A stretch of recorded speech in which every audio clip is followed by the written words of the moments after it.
வணக்கம் நண்பர்களே.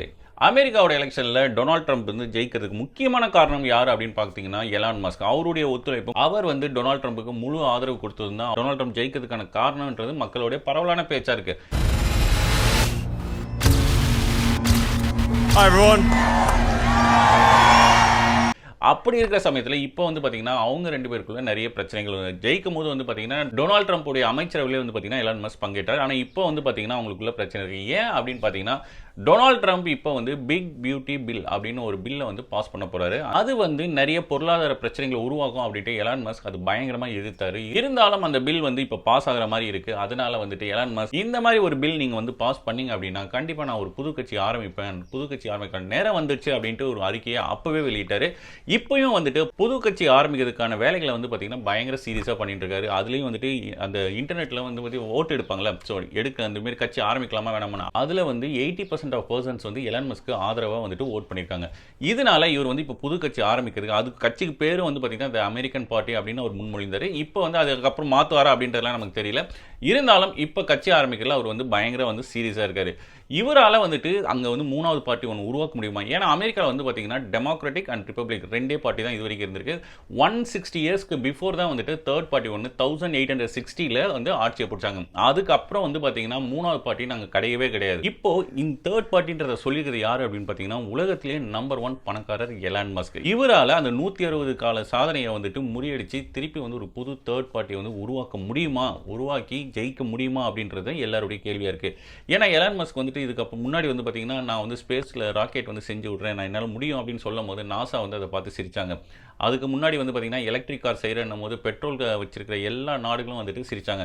இருந்தாலும் ரெண்டுத்தையுமே வந்து அவர் ரொம்ப சக்ஸஸ்ஃபுல்லாக வந்து பண்ணி காமிச்சாரு. இப்போ வந்து பார்த்தீங்கன்னா அவருடைய அடுத்த குறி அமெரிக்காவில் ஒரு நியூ பார்ட்டி அண்ட் அமெரிக்காவுடைய பிரசிடென்ட் ஆகிறது. இப்போ இந்த விஷயத்தை எலான் மஸ்கால சாதிக்க முடியுமா, இதை பற்றி தான் நம்ம இன்னைக்கு வந்து ஃபுல் டீட்டெயிலாக பேச போகிறோம். ஸோ வீடியோ ஸ்கிப் பண்ணாமல் ஃபுல்லாக பாருங்க. இப்போ நம்ம கிட்ட இருக்கிற கேள்வி என்ன அப்படின்னு பார்த்தீங்கன்னா ஏன் அமெரிக்காவில் தேர்ட் பார்ட்டின்றது சக்ஸஸ் பண்ண முடியல, பாஸ்ட் 160 இயர்ஸாகவே சக்ஸஸ் பண்ண முடியல. அதுக்கப்புறம் இந்த மாதிரி ஒரு தேர்ட் பார்ட்டியை வந்துட்டு கண்டிப்பாக மக்கள் வந்துட்டு விரும்புவாங்களா? அடுத்த ஒரு கொஸ்டின். தேர்ட் கொஸ்டின் என்ன அப்படின்னு பார்த்தீங்கன்னா இந்த விஷயத்தை எலான் மஸ்க் சக்ஸஸ்ஃபுல்லாக முடிப்பாரான்றது தாங்க. ஓகே, இப்போ அமெரிக்காவில் வந்துட்டு எதனால வந்துட்டு மூணாவது பார்ட்டி உள்ளே வர முடியல? அங்கே வந்து பார்த்தீங்கன்னா அஃபிஷியலாக வந்துட்டு 2 பார்ட்டி தான் இருக்கணும்னு சொல்லிட்டாங்களான்னா கிடையாது. யார் வேணால் கட்சி ஆரம்பிக்கலாம், யார் வேணால் எலெக்ஷனில் வந்துட்டு பங்கு பெறலாம். இதுதான் வந்து அங்கே இருக்கிறது. ஆனால் அங்கே டெக்னிக்கலாக வந்து பார்த்தீங்கன்னா ஒரு 4 பாயிண்ட்னால வந்துட்டு தேர்ட் பார்ட்டி உள்ளே வர முடியல. என்னென்ன அப்படின்னு பார்த்தீங்கன்னா first point ballot access barrier. அதாவது இப்போ நம்ம ஊர்லலாம் வந்து பார்த்தீங்கன்னா ஒரு கட்சிக்கு வந்துட்டு சிம்பிள் இருக்கும். அவங்க ஊர்லேயும் வந்து பார்த்தீங்கன்னா டெமோக்ராட்டிக் ஆகட்டும் இல்லை ரிப்பப்ளிக் ஆகட்டும் ரெண்டு கட்சிக்குமே வந்துட்டு சிம்பிள் இருக்கும். நம்ம கண்ட்ரியில் எல்லாருக்குமே எல்லா கட்சிக்குமே வந்துட்டு தனித்தனி சிம்பிள்ஸ் இருக்கும். அதாவது பார்த்தீங்கன்னா பிஜேபிக்கு லோட்டஸ் இருக்கும், காங்கிரஸ்க்கு வந்து பார்த்தீங்கன்னா கை சின்னம், அதே போல் டிஎம்கேக்கு வந்து பார்த்தீங்கன்னா உதயசூரியன், ஏடிஎம்கேக்கு ரெட்டையில, இந்த மாதிரி ஒவ்வொரு கட்சிக்கும் வந்துட்டு ஒவ்வொரு சிம்பிள் இருக்கும். அந்த சிம்பிள்ஸை வந்து நமக்கு இப்போ வந்து வேணும் அப்படின்னா ஏதாவது பிரச்சனை இருக்குது அப்படின்னா நம்ம போய்ட்டு இந்த நம்ம எலெக்ஷன் கமிஷனில் போய்ட்டு சொல்லிவிட்டு அவங்க சொல்கிற பணத்தை வந்து டெபாசிட் பண்ணிவிட்டா அவங்க சொல்கிற ஃபார்ம்ஸ் எல்லாம் ஃபில் பண்ணி கொடுத்துட்டோம்னா கண்டிப்பாக நமக்கு வந்துட்டு சிம்பிள் நம்மளுடைய ஓட் மிஷினில் வந்துடும். இது வந்து பார்த்தீங்கன்னா இந்தியாவில் இருக்கிற ரூல். ஆனால் இது வந்து பார்த்தீங்கன்னா அமெரிக்காவில் டோட்டலாக வேறு. அமெரிக்காவில் எப்படி அப்படின்னு பார்த்தீங்கன்னா ஒரு சிம்பிள் வாங்கணும்னா உங்களுக்கு வந்துட்டு ரிஜிஸ்டர் ஓட்டர்ஸ் கிட்டேருந்து செக்யூரிங் சிக்னேச்சர்ஸ் வந்துட்டு வேணும். அதுவும் வந்து பார்த்தீங்கன்னா எல்லா ஸ்டேட்லையும் ஒரே கவுண்ட் தானே அப்படின்னா கிடையாது. ஒவ்வொரு ஸ்டேட்டுக்கும் வந்து பார்த்தீங்கன்னா டிஃப்ரெண்ட் ரூல்ஸ் இருக்கும். இப்போ கலிஃபோர்னியா இருக்குது அப்படின்னு பார்த்தீங்கன்னா கலிஃபோர்னியாவில் 2,19,000 சிக்னேச்சர்ஸ், அதுவும் 105 நாளில் வந்துட்டு நீங்கள் வாங்கி ஆகணும். அதே போல் டெக்சாஸில் வந்து பார்த்தீங்கன்னா 1,13,000 சிக்னேச்சர்ஸை 70 டேஸில் நீங்கள் வந்துட்டு வாங்கி ஆகணும். இது ஃப்ளோரிடாவில் வந்து பார்த்தீங்கன்னா 1,45,000 சிக்னேச்சர்ஸ் நீங்கள் வாங்கியாக வேண்டியிருக்கும். இதையெல்லாம் வந்து நீங்கள் வந்துட்டு அந்த குறிப்பிட்ட நாளுக்குள்ளே பண்ணி முடிக்கணும்னா உங்களுக்கு வந்து thousands ஆஃப் வாலண்டியர்ஸ் வந்து தேவைப்படும். அது மட்டும் இல்லாமல் பணமும் வந்துட்டு அதிகமாகவே தேவைப்படும். அமெரிக்காவில் இருக்கிற இந்த மெயின் 2 பார்ட்டிஸ்க்கு வந்து பார்த்தீங்கன்னா மில்லியன்ஸ் ஆஃப் வாலண்டியர்ஸ் வந்துட்டு இருக்காங்க. அதனால அவங்கள பொறுத்த வரைக்கும் இது வந்து ஒரு பெரிய விஷயம் இல்லை. ஆனால் தேர்ட் பார்ட்டிக்கு வந்து பார்த்தீங்கன்னா ஒரு ஸ்டேட்லேயே வந்து பார்த்தீங்கன்னா இந்த கவுண்டை கொண்டு வரதுக்கு அவங்க ரொம்பவே வந்து ஸ்ட்ரகிள் ஆகுவாங்க. செகண்ட் மெயின் பாயிண்ட் என்ன அப்படின்னு பார்த்தீங்கன்னா ப்ராப்ளம் ஆஃப் மணி. அதாவது இப்போ வந்துட்டு அங்கே எலெக்ஷன் நடக்குதுன்னு வச்சுக்கோங்க, அந்த கேம்பெயின் அதாவது அந்த கேண்டிடேட் இருக்கார்ல அவர் வந்து பார்த்தீங்கன்னா அங்கே இருக்கிற பீப்புள்ஸ் கிட்டேருந்து ஃபண்ட் ரைசிங் பண்ணுவாங்க. எலெக்ஷன்ஸ் வந்து சாதாரணமாக நடக்காது. அதனால் அங்கே இருக்கிற முதலீட்டாளர்கள்லாம் இருக்காங்களா அவங்கள்ட்ட வந்து ஃபண்டை வந்து ரைஸ் பண்ணுவாங்க. அப்படி ரைஸ் பண்ணும்போது அவங்களும் வந்துட்டு அந்த கார்ப்பரேட் கம்பெனிஸ் ஆகட்டும் எல்லாருமே வந்து பார்த்தீங்கன்னா டொனேட் பண்ணுவாங்க. நல்லா ஒன்று தெரிஞ்சுக்கோங்க, எத்தனை குதிரைகள் ஓடினாலும் எந்த குதிரை ஜெயிக்கும் அப்படின்னு அவங்களுக்கு தோணுதோ அது மேலே தான் வந்துட்டு பணத்தை கட்டுவாங்க. அதே மாதிரி தான் இங்கே வந்து பார்த்தீங்கன்னா இந்த 2 கட்சி தான் பெரிய கட்சி. அந்த கட்சியில் தான் யாரோ ஒருத்தர் வருவாங்கன்ட்டு இந்த கட்சிக்கு கொஞ்சம் பேர் பண்ணுவாங்க, அந்த கட்சிக்கு வந்துட்டு கொஞ்சம் பேர் வந்து டொனேட் பண்ணுவாங்க. ஸோ இதில் 3வது பார்ட்டிக்கு வந்துட்டு இந்த பணம் கிடைக்குதுன்றது ரொம்பவே வந்துட்டு ஒரு குதிரை கும்பாவே இருக்கும். இந்த மாதிரி தான் டொனால்ட் ட்ரம்ப்புக்கு வந்துட்டு எலான் மஸ்க் வந்து உதவி பண்ணி அவரும் வந்துட்டு ஜெயிச்சாரு. இதில் என்னடா அந்த முதலீட்டாளர்களுக்கு வந்துட்டு லாபம் அப்படின்னு நீங்கள் நினைக்கலாம். ஆனால் வந்துட்டு எலெக்ஷனுக்கு முன்னாடி வந்துட்டு அவங்க வந்துட்டு இவங்களுக்கு ஃபண்டு கொடுக்குறாங்க. ஸோ எலெக்ஷனுக்கு அப்புறம் வந்துட்டு இவங்களோட ரிலேட்டடாக வந்துட்டு அவங்க ஏதாவது பில் பாஸ் பண்ணாலும் சரி, இல்லைனா வந்துட்டு அமெரிக்கன் பிரசிடென்ட் வந்து ஏதாவது ஒரு திட்டத்தை கொண்டு வந்தாலும் சரி, இவங்களுக்கு வந்துட்டு அது ஒரு பெனிஃபிட்டாகவே வந்துட்டு அமையும். அதனால தான் அங்கே இருக்கிற கார்ப்பரேட் கம்பெனிஸ் எல்லாருமே வந்துட்டு பார்த்தீங்கன்னா இந்த மாதிரி பிரசிடென்ட் எலெக்ஷனில் கேண்டிடேட்க்கும் அந்த கட்சிக்கும் வந்து பார்த்தீங்கன்னா அமௌண்ட்ஸை வந்துட்டு டொனேட் பண்ணுறாங்க. இதை வந்து ஒரு டேட்டாவை நீங்கள் பார்த்தீங்கன்னா உங்களுக்கு ஓரளவு கிளாரிட்டியாக இருக்கும்னு நினைக்கிறேன். அங்கே இருக்கிற ஃபெடரல் எலெக்ஷன் கமிஷன் வந்துட்டு ஜான் 2023 ஜூன் 2024 வரைக்கும் ஃபண்ட் ரைஸ் பண்ண ரிப்போர்ட்டை வந்து கொடுத்துருக்காங்க. அதில் வந்து பார்த்தீங்கன்னா டெமோக்ராட்டிக் பார்ட்டி வந்து $772 மில்லியன் வந்துட்டு ஃபண்ட் ரைஸ் பண்ணியிருக்காங்க. அண்ட் ரிபப்ளிகன்ஸ் வந்து பார்த்தீங்கன்னா $663 மில்லியன் வந்துட்டு ஃபண்ட் ரைஸ் பண்ணியிருக்காங்க. மற்ற கட்சிகள் எல்லாம் சேர்ந்தே வந்து பார்த்தீங்கன்னா $4.2 மில்லியன் மட்டும்தான் ஃபண்ட் ரைஸ் பண்ணவே முடிஞ்சது. இது வந்து பார்த்தீங்கன்னா டோட்டல் ஃபண்ட் ரைசிங்ல 0.3% மட்டும்தான் வருது. இந்த மாதிரி சூழ்நிலையில் வந்து பார்த்தீங்கன்னா தேர்ட் பார்ட்டி அவங்களுடைய சிம்பிள் கிடைக்கிறதுக்கே வந்துட்டு போராடிட்டு இருக்கிற டைம்ல இவங்க 2 பேரும் $700 மில்லியன் ஃபண்ட் ரைஸ் பண்ணிட்டு அதை வச்சு இவங்க வந்துட்டு மில்லியன்ஸ் ஆஃப் யூடியூப் சேனல்ஸில் வந்துட்டு இதை விளம்பரம் பண்ணுவாங்க. அது மட்டும் இல்லாமல் ட்விட்டர்லையும் வந்துட்டு பயங்கர விளம்பரம் போயிட்டு இருக்கும். இது மட்டும் இல்லாமல் ஃபேஸ்புக்கில் பில்லியன் ஆஃப் பீப்புள்ஸ் வச்சுட்டு இவங்க ஆட் கொடுத்துட்டு இருப்பாங்க. இது மட்டும் இல்லாங்க பில்போர்ட்ஸில், டிவி ஷோவில், ஏர்போர்ட் ஆட்ஸில், மால் ஆட்ஸில், ஹைவே ஆட்ஸ் அண்ட் ஈவன் பஸ்ஸஸ்ல கூட இவங்களுடைய ஆட்ஸ் வந்துட்டு பயங்கரமா தெரிக்க விட்டு இருப்பாங்க. இதனால தான் இவங்களால வந்துட்டு ஜெயிக்கவும் முடியுது. இவ்வளோ கேம்பெயின்ஸ், இவ்வளோ இது நடந்து அட்வர்டைஸ்மெண்ட் நடந்ததுக்கு அப்புறமும் மக்கள் வந்துட்டு 3வது பார்ட்டி வேணும்னு நினைச்சு வேற ஏதாவது சிம்பிள்ஸ்ல வந்துட்டு போட்டா மட்டும்தான் 3வது பார்ட்டி உள்ள வர முடியும். இல்லைனா இவங்க 2 பேர்ல தான் யாராவது ஒருத்தர் ஜெயிச்சுக்கிட்டே இருப்பாங்க. தேர்ட் பாயிண்ட் என்ன அப்படின்னு பார்த்தீங்கன்னா ஹர்டல் ஆஃப் அமெரிக்கா மீடியா. அமெரிக்காவில் வந்து பார்த்தீங்கன்னா 2 பிரசிடென்ட் கேண்டிடேட்டும், அதாவது போட்டி இருக்கிற பிரசிடென்ட் கேண்டிடேட் 2 பேரும் வந்து பார்த்தீங்கன்னா டிபேட் பண்ணிப்பாங்க. இது வந்து பார்த்தீங்கன்னா 2 பேர் தான் பண்ணணுமா, ஏன் தேர்ட் பார்ட்டி யாரும் வரக்கூடாது அப்படின்னு பார்த்தீங்கன்னா அங்கே இருக்கிற மீடியாவுடைய எக்ஸ்டென்சிவ் மீடியா ரெக்யூர்மெண்ட் இதை வந்து ஃபுல்ஃபில் பண்ணால் மட்டும்தான் அவங்கள வந்து டிபேட்டுக்கு வந்துட்டு உள்ள அலோவ் பண்ணுவாங்க. 1992 வந்து பார்த்தீங்கன்னா தேர்ட் பார்ட்டி வந்து அலோவ் பண்ணாங்க. தேர்ட் பார்ட்டி டிபேட்டுக்கு வந்தாலும் அவங்களுக்கு அந்த அளவு முன்னுரிமை கொடுக்கல தான். என்ன அந்த ரெக்யூர்மெண்ட் அப்படின்னு பார்த்தீங்கன்னா எலெக்ஷனுக்கு முன்னாடி வந்து பார்த்தீங்கன்னா மக்கள்கிட்ட வந்துட்டு கேட்பாங்க, நீங்கள் வந்து யாருக்கு ஓட்டு போட போறீங்க அப்படின்லாம் கேட்பாங்க. அப்படி கேட்கும் போது அவங்க வந்துட்டு பர்டிகுலர் பர்சன் சொல்லுவாங்கல்ல, ஸோ அந்த பார்ட்டிக்கு வந்துட்டு இவ்வளோ பர்சன்டேஜ் வந்துட்டு மக்கள்கிட்ட வந்து கணக்கெடுப்பில் வந்துட்டு ஓட்டு வரணும். அப்படி வந்தால் மட்டும்தான் அவங்கள வந்துட்டு டிபேட்டுக்கு கூடுவாங்க.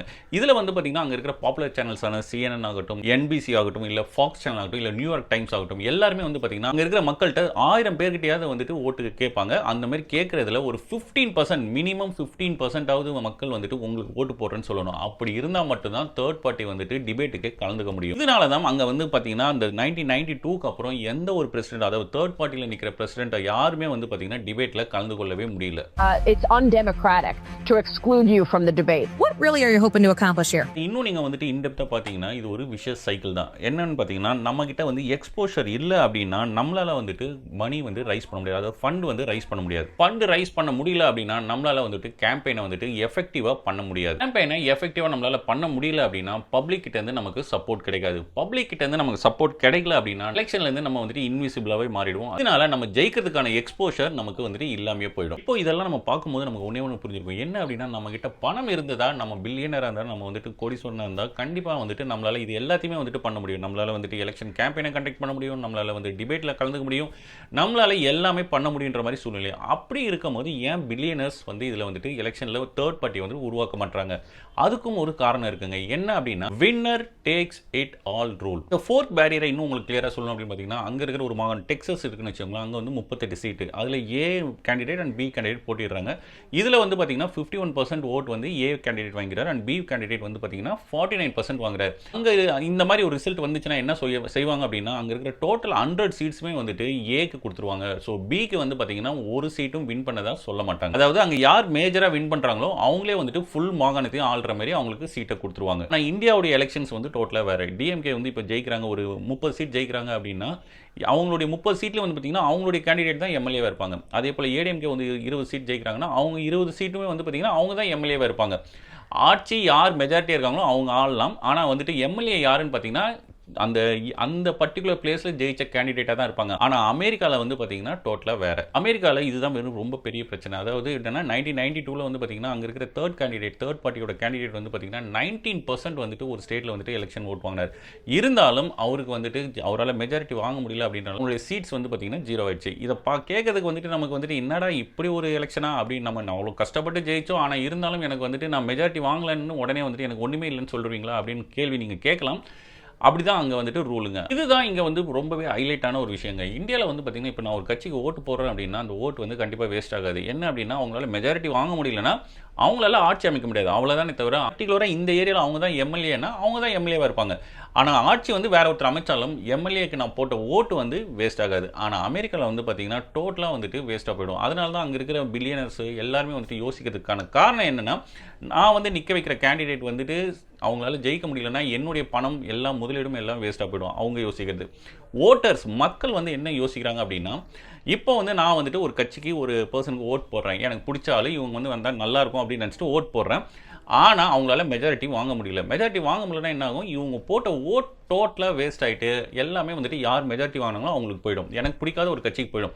அதனால அங்க இருக்கிற மக்கள்லாம் வந்துட்டு மென்டலி வேற மாதிரி மாறிட்டாங்க. என்னன்னா இருக்கிறதுல இந்த 2 பெரிய கட்சிகள் தான் இருக்கு. ஸோ 2 கட்சியில ஏதாவது ஒரு கட்சிக்கு போடுவோம், நம்மளுடைய ஓட்டும் வேஸ்ட் ஆகாது. இந்த தாட் மக்கள்கிட்ட வந்ததுனால தான் அங்க இருக்கிற மக்கள் எல்லாருமே இந்த 2 மேஜர் கட்சிகளுக்கு மட்டுமே வந்துட்டு முன்னுரிமை கொடுத்து அதுல இருக்கிற கேண்டிடேட்ல யாராவது ஒருத்தரை வந்துட்டு செலக்ட் பண்ணிட்டு இருக்காங்க. இதுதான் அங்க வந்து பாத்தீங்கன்னா ஒரு தேர்ட் பார்ட்டி உருவாகிறத வந்து ரொம்பவே தடுக்குதுங்க. அது மட்டும் இல்லாம மக்களுக்கு வந்துட்டு தனக்கு பிடிச்சவங்கள தான் செலக்ட் பண்றாங்க கிடையாது. மென்டலி வேற வழியே இல்லாம இவங்க பிடிக்கலனாலும் இந்த கட்சிக்கு அந்த கட்சி பெட்டர் அப்படின்ற மாதிரி புஷ் பண்ணப்படுகிறாங்க.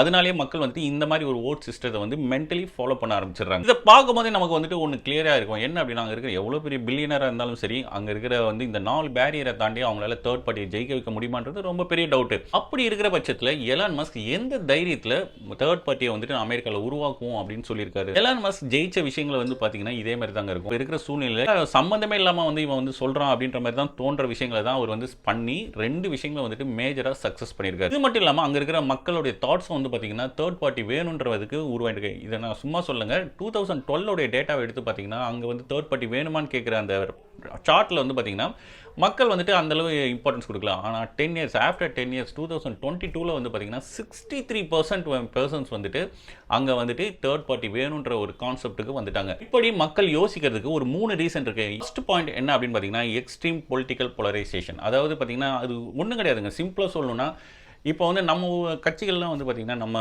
இந்தியாவிலேயோ இல்லை தமிழ்நாட்டில் இருக்கிற கட்சிகள்லாம் பார்த்தீங்கன்னா அவங்கவுங்க ஒவ்வொரு எலெக்ஷன் கேம்பெயின்லையும் ஒவ்வொரு சலுகைகளை வந்து அறிவிப்பாங்க. ஒவ்வொரு என்னுடைய கொள்கைகள் இது வந்து என்னுடைய நான் ஜெயிச்சு வந்தேன்னா இப்படி செய்வேன் அப்படின்ற மாதிரி ஒரு சில கொள்கைகளை வந்துட்டு ஃபாலோ பண்ணுவாங்க. சில கொள்கைகளை வந்துட்டு அறிவிப்பாங்க.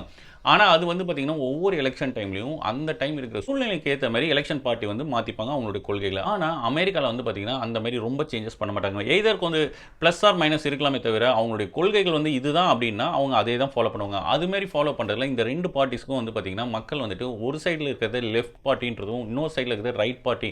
நான் வந்து லெஃப்ட் பார்ட்டியோட ஆதரவாளர், நான் வந்து ரைட் பார்ட்டியோட ஆதரவாளர், இந்த மாதிரி வந்து தாட்ஸ் வந்து மக்கள்கிட்ட அங்கே அதிகமாகவே இருக்கும். ஸோ இவங்க எல்லாருமே வந்து பார்த்தீங்கன்னா ஒரு சைடில் வந்து இந்த கிராஃப் என்ன சொல்லுது அப்படின்னு பார்த்தீங்கன்னா லெஃப்ட் பார்ட்டிலேருந்து இருக்கவங்க அப்படியே இப்படி விலகி போயிட்டாங்க, ரைட் பார்ட்டியில் இருக்கவங்க இப்படி விலகி போயிட்டாங்க. நடுவில் இருக்கிற மக்கள் அதாவது 2 பார்ட்டியில் இருக்கிற கொள்கைகளும் பிடிச்ச மக்களும் வந்துட்டு நிறைய பேர் இப்போ வந்துட்டு இருக்காங்க அப்படின்றத இந்த கிராஃப் வந்து ஷோ ஆகுது. எக்ஸாம்பிளுக்கு அந்த லெஃப்ட் பார்ட்டியோட கொள்கைகள் சில இதை சொல்கிறோம். என்ன அப்படின்னு பார்த்தீங்கன்னா more government help for people and reduce poverty, free service. அந்த ஹெல்த் கேர்லலாம் வந்து பார்த்தீங்கன்னா இவங்க வந்து ஃப்ரீ சர்வீஸ் கொடுக்குறது, இவங்க வந்து ரெகுலராக அதை ஃபாலோ பண்ணிட்டு இருப்பாங்க. அதே போல் அவங்களுடைய ஸ்டடீஸ்லேயும் வந்துட்டு ஃப்ரீ சர்வீஸ் கொடுக்குறது, அதே போல் ஸ்டூடெண்ட் லோன்ஸ் கொடுக்குறது, பிக் வெல்ஃபேர் ஸ்கீம்ஸ்லாம் வந்துட்டு இவங்க பிளான் பண்ணுவாங்க. அடுத்து வந்து பார்த்தீங்கன்னா ரிச் பீப்புள்ஸ்க்கு வந்து டாக்ஸஸ் பண்ணுறது.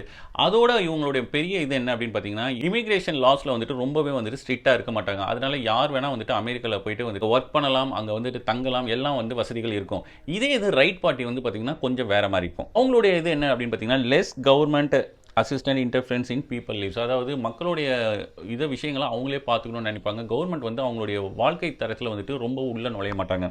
அதுக்கப்புறம் வந்து பார்த்தீங்கன்னா டேக்ஸ் கட்ஸ்க்கு வந்துட்டு சப்போர்ட் பண்ணுவாங்க, பிஸ்னஸ்க்கு வந்துட்டு சப்போர்ட் பண்ணுவாங்க. அங்கே வந்து புவர் பீப்புள்ஸ் இருக்காங்கன்னா அவங்களுடைய வாழ்க்கை தரத்தை உயர்த்தணும் அப்படின்னா அவங்களே தான் வந்துட்டு அதை உயர்த்தினே தவிர கவர்மெண்ட் வந்து அவங்களுக்கு சலுகைகள் கொடுத்து அவங்கள உயர்த்தாது. அதே போல் இமிகிரேஷனில் வந்து பார்த்தீங்கன்னா இவங்க வந்துட்டு ரொம்பவே ஸ்ட்ரிக்டாக இருப்பாங்க. இவங்களை பொறுத்த வரைக்கும் வேறு கண்ட்ரீஸ் பீப்புள் வந்து இங்கே வந்துட்டு டாமினேட் பண்ணக்கூடாது, அமெரிக்கன்ஸ் தான் வந்துட்டு டாப்பில் இருக்கணும், எல்லா வசதிகளும் அமெரிக்கன்ஸ்க்கு தான் கிடைக்கணுன்ற தாட்டில் வந்து இவங்க அதிகமாக இருப்பாங்க. இந்த மாதிரி இவங்களுக்குன்னு ஒரு கொள்கைகளை வந்துட்டு வச்சுக்கிட்டு அதுக்கு ஏற்ற மாதிரி ஆட்சி நடத்துவாங்க. இதில் வந்து ப்ளஸ் ஆர் மைனஸ் 1 2 இருக்கலாம்.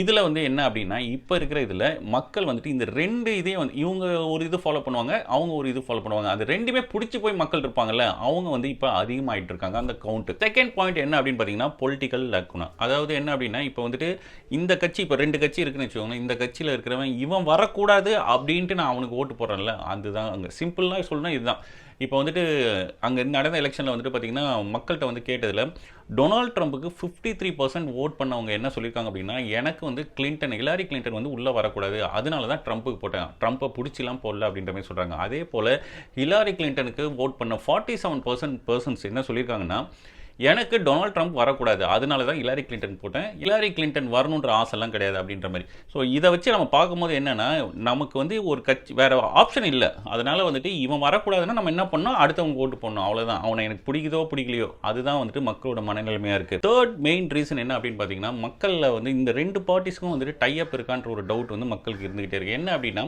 இப்போ வந்துட்டு எலெக்ஷனுக்கு முன்னாடி வந்து பார்த்தீங்கன்னா பார்மசூட்டிகளுடைய டேப்லெட்ஸ்லாம் வந்து பார்த்தீங்கன்னா நிறைய கம்பெனிஸோட வந்துட்டு ஃபாரின் கண்ட்ரிஸோட தான் டைப் பண்ணாங்க. அதனால வந்துட்டு கண்டிப்பாக டேப்லெட்ஸ் வந்து நமக்கு சீப்பாக கிடைக்கும் அப்படின்னு நினச்ச மக்கள் ஓட் பண்ணி எலெக்ஷன் முடிஞ்சதுக்கப்புறம் வந்து பார்த்தீங்கன்னா எந்த ஒரு டேப்லெட்டோட விலையும் வந்துட்டு குறையல, அது வந்து இன்க்ரீஸ் ஆகிட்டே தான் போகுது. எதனால அப்படின்னு பார்த்தீங்கன்னா இவங்க எலெக்ஷன் கேம்பெயின் கண்டக்ட் பண்ணும்போது இந்த 2 பார்ட்டிக்குமே வந்து பார்த்தீங்கன்னா நிறைய ஃபார்மசூட்டிக்கல் கம்பெனிஸ் வந்துட்டு நிறைய ஃபண்ட்ஸை வந்துட்டு இவங்களுக்கு கொடுத்துருக்காங்க. இதனால தான் அங்கே இருக்கிற மக்கள், அமெரிக்கா மக்கள் இந்தியாஸில் வந்துட்டு யாராவது தெரியணும் இல்லை அவங்க இங்கே வந்தாங்க அப்படின்னாலும் இங்கே டேப்லெட்ஸ் வந்துட்டு வாங்கிட்டு போயிடறாங்க, இல்லை அங்கே வந்து ஷிப் பண்ணிக்கிறாங்க. ஏன்னா இங்கே இருக்கிற டேப்லெட்ஸோட கம்பேர் பண்ணும்போது அமெரிக்காவில் இருக்கிற டேப்லெட்ஸ் வந்துட்டு பார்த்தீங்கன்னா பயங்கர காஸ்ட் அதிகமாகவே இருக்குது. ஏன் அப்படின்னா இந்த மாதிரி ஃபார்மசூட்டிக்கல் கம்பெனிஸ் அந்த கேம்பெயின் அப்போ வந்துட்டு கொடுக்குற அந்த நிதி உதவி இருக்குல்ல, அந்த ஃபண்ட்ஸ் கொடுக்குறாங்கல்ல, அதனால அவங்க வந்துட்டு அவங்களுக்கு பொறுத்த வரைக்கும் நான் வந்து ஃபண்ட்ஸ் ஒன்று கொடுக்குறேன், என்னுடைய ப்ராடக்ட் வந்துட்டு விலை குறையக்கூடாது, அது வந்து அதிகமாகவே இருக்கணுன்றக்காக தான் அவங்க ஃபண்ட்ஸ் வந்து அப்போ கொடுக்குறாங்க.